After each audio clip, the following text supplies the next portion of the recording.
iyo horaan horta shabakada caalamku aad iyo aad bay u mahadsan tahay website fara badan ama telefishinno badan baa raadinayay laakiin caalamku aad ugu soo horeeyay alxamdulillah rabbil caalamiin waxaan idin mahad celinayaa marka hore marka labaad iyada oo sida bulshada ama loo madadaaliyo ama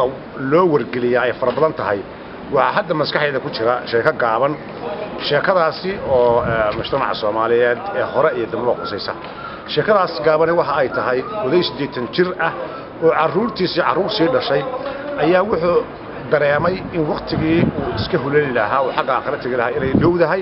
wuxuu damcay markaa inuu la sii dardaarmo dadkii isaga tafiirtiisa ahaa wuxuu yiri ilma hebelow sukaalaya waxa la arkay maanta inuu odagu dhowr jeer markii uu ku qayliyay hal isu yimaado yaa maqan cidiyay maqnaanin in uu markaasi u sheego sababtoo waxay uga dhigay adeegayeen markuu qofku 80 ka dhaafo waxa weeye had iyo jeer waxa ay sameeyaan dadku hadal yani qofku waayeelka lama dhageysto laakiin maanta waxa la arkay inuu arrin cusub sheegay wuxuu yiri habeenada kamida oo idin soo mari doona waa ina ogaataan habeenkaasi waa habeen gudcur magangooya ah oo qaalin naafdaradii ay xerada ka soo boodi doonto habeenkaasi qaalinta ayaa laga daba tagay waxa la dabcay in la weydiiyo sababta aan ma garanaysaa looga daba tagaynin qaalintaasi ama ma garanaysaa aan loo soo xerada loogu soo celinaynin hase yeeshee uu ka jawaabay wuxuu yiri habeenkaasi haddii ay noqoto in aad qaalintaasi ka daba tagtaan oo xerada ku soo celisaan waa in aad diyaarsataan qaanso iyo leeb qaansada iyo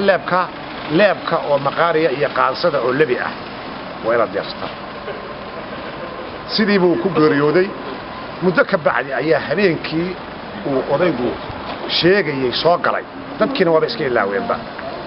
ka bacdi qaalinta markay dibadda u soo baxday warsama ka daba booday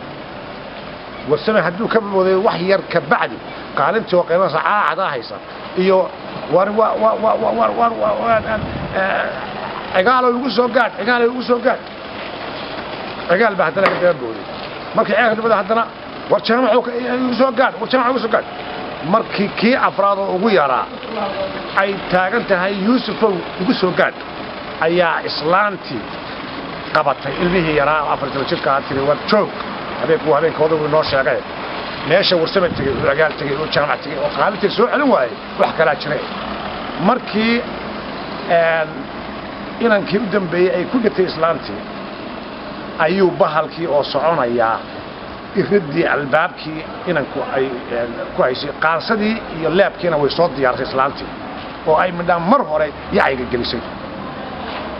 markaasuu bahalkii war hebelow soo garan markuu keenay qaarka hore ayaa qaansadii uu si fiican u geshiyay ayuu ku dhigtay